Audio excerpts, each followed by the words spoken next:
Assalamualaikum warahmatullahi wabarakatuh. Ikhwan fil Islam, kaum muslimin dimanapun berada, terutama para jamaah Majelis Ta'lim Al-Islam. Ini adalah gedung Majelis Ta'lim Al-Islam.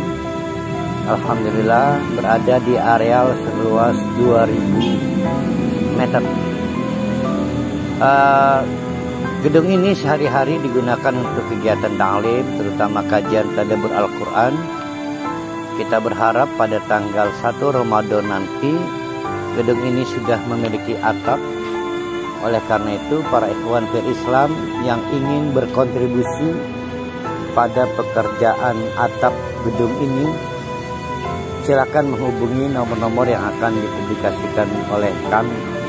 Mari kita raih surga Allah dengan cara menjadi bagian dari penyelesaian pembangunan gedung Al-Islam ini.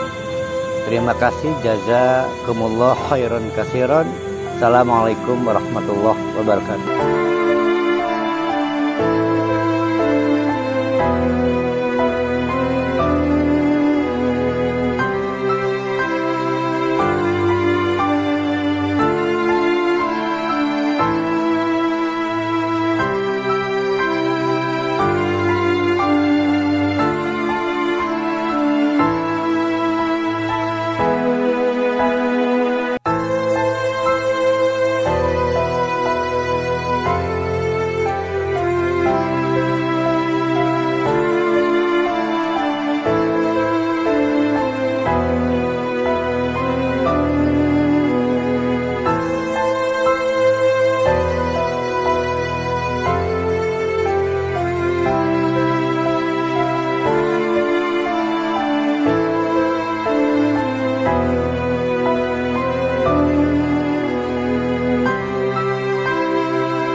Assalamualaikum warahmatullahi wabarakatuh.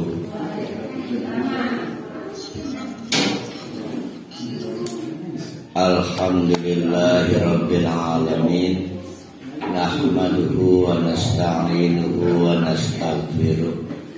Wa na'udzu billahi min shururi anfusina wa min sayyiati a'malina. May yahdihillahu fala mudhillalah wa may yudlilhu fala hadiyalah. Asyhadu an la ilaha illallah wa asyhadu anna Muhammadan abduhu wa rasuluh la nabiyya ba'du. Mari kita meneruskan kajian surah Al-Kahfi. Saya akan membuat catatan lebih dahulu atas satu kisah yang sudah lebih dahulu kita selesaikan, yaitu kisah antara petani yang kaya dan petani yang miskin. Jadi yang mau diangkat dari cerita itu, pertama adalah memang oleh Allah dunia ini didesain sebagai hiasan, termasuk di dalamnya orang tua memiliki keturunan. Maka orang tua yang tidak punya keturunan rungsing, karena memang fitrah kita butuh hiasan.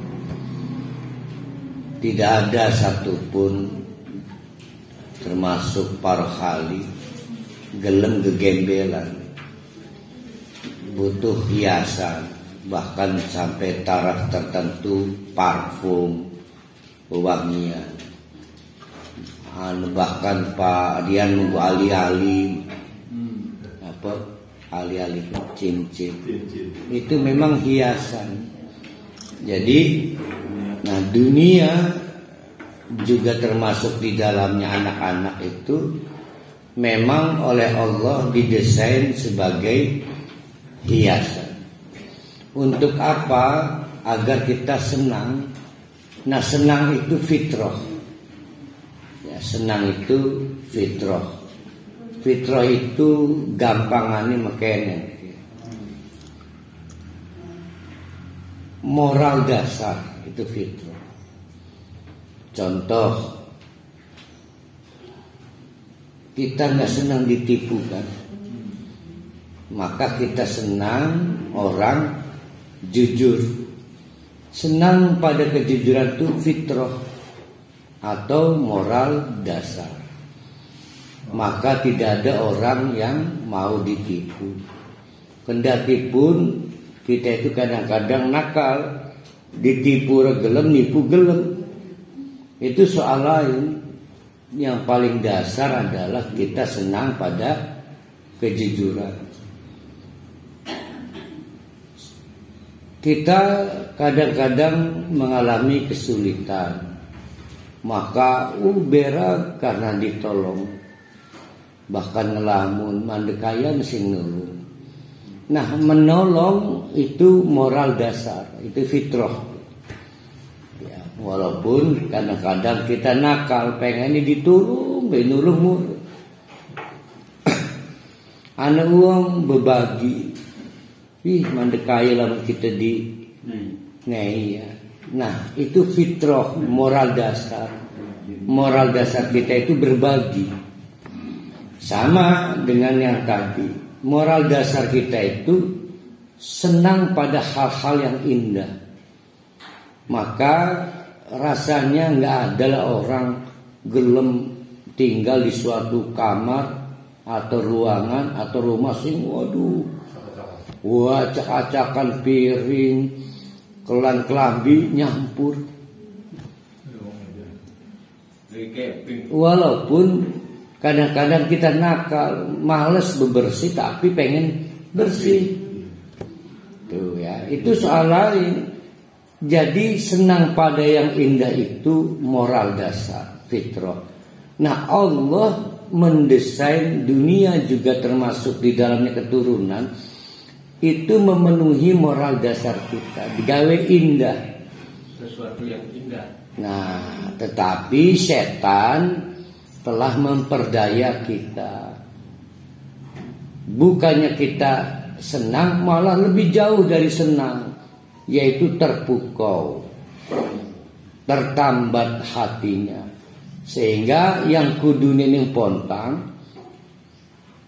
Nah, setan memperdaya kita, yaitu agar kita terjebak pada dunia, sehingga dunia yang mestinya menyenangkan malah membuat kita berhenti langkah di situ. Ya.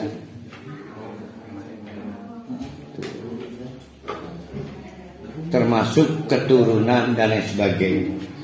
Nah, kasus si petani miskin dan petani kaya yang telah kita selesaikan kemarin menggambarkan itu semua.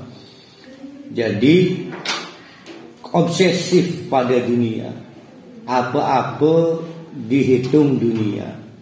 Bahkan arep ngaji baik, ahli kinilah ke amplop teh. Ya, gurauan-gurauan semacam itu sebetulnya menggambarkan obsesif. Sampai sholat gah tidak menarik kalau untuk akhirat. Lebih menarik kalau memiliki konversi pada dunia. Tuh. Jadi terpukau pada urusan dunia. Karena ada perasaan menderita kalau tidak sukses di dunia.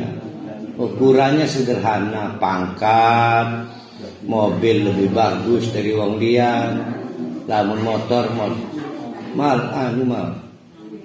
leg.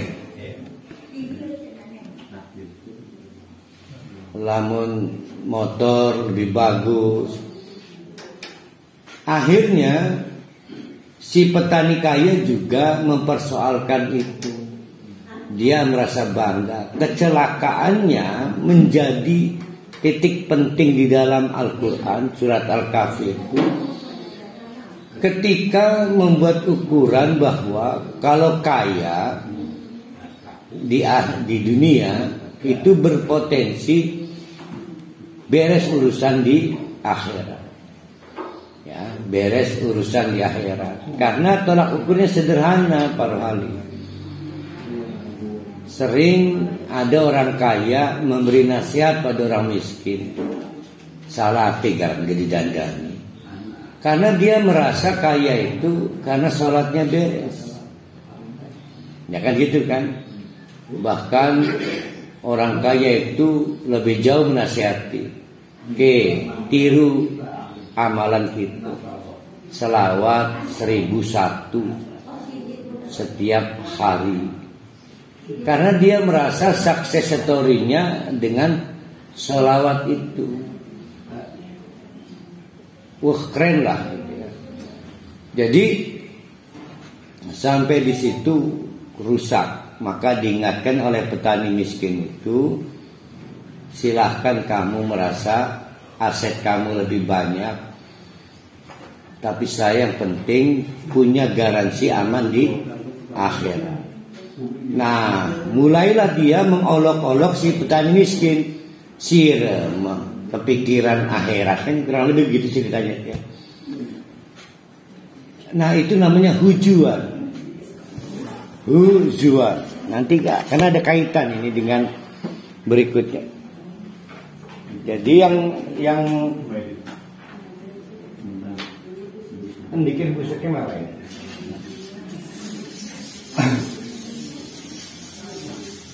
Kita masih buat ini dulu ya. Buat murojaah yang kemarin.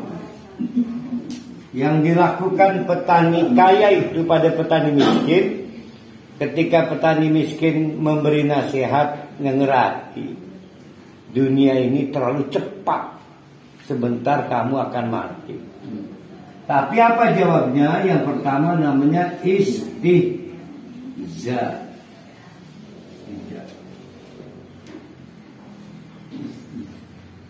Nah ya jelas,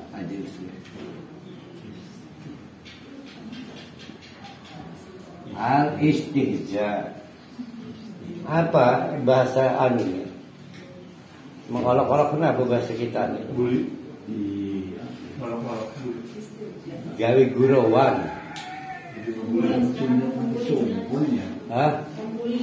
Bully. Lain ngomong jadi kan petani miskinnya kalau dibahasakan di kita. Lo hati-hati lo akhirat. Leh ngomong akhirat ke dunia ke seperti mungkin. Kayak saking penting itu. Apa ya? Ya, gurauan aja. Jadi agama jadi gurauan.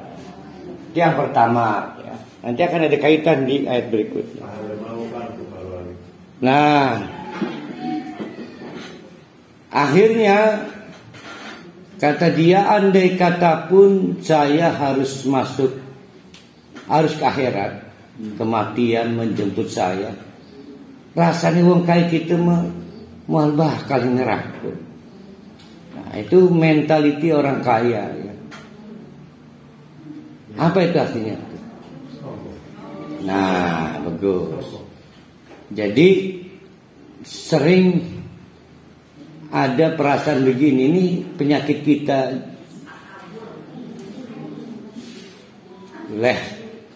Lamun Allah iku memang ngajab dudu siki si wingi. Nah, takabur.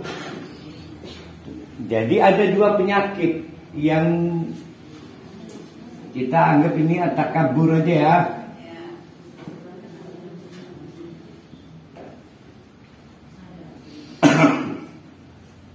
Ini perasaan kita selama ini. Kita ini tidak jerah-jerahnya korupsi.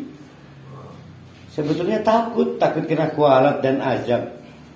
Ya, alhamdulillah rupanya masih dibiarkan ya. Sebetulnya mafhum mukhalafahnya, ya Allah kalau engkau punya azab ya buktikan. Itu takabur. Nah, dengan dua modal inilah maka azab datang. ya kebunnya terbakar. Itu dua catatan penting. Nah, iblis adalah tokoh sentral model yang menjadikan dunia itu sebagai acuan. Materialis, tokoh materialis. Jadi iblis itu menolak untuk mengakui keunggulan manusia bernama Adam, karena menurut iblis secara material, ini menurut iblis ya, bahan baku iblis lebih baik yaitu api, bahan baku manusia tidak lebih baik yaitu dari tanah. Sekali lagi menurut iblis, karena menurut experience-nya api tidak lebih baik dari tanah. Fungsi api sangat terbatas, fungsi tanah tidak terbatas. Nah, don atau persangkaan bahwa dirinya lebih baik dari Adam dalam hal bahan baku itu membuat kesombongan iblis makin menjadi-jadi, gelap mata. Nah, ini menunjukkan sombong itu sebetulnya masih memenuhi aspek fitrah, ya, moral dasar. Orang kalau tidak punya sombong nggak punya kompetisi. Nah, yang menjadi fatal ini kesombongan ada di tangan iblis karena dikawinkan dengan Hasan. Jadi penyakit dasarnya bukan sombong, sebetulnya hasad, yaitu dengki iblis. Sehingga sombong yang bersumber dari hasad itu berbahaya.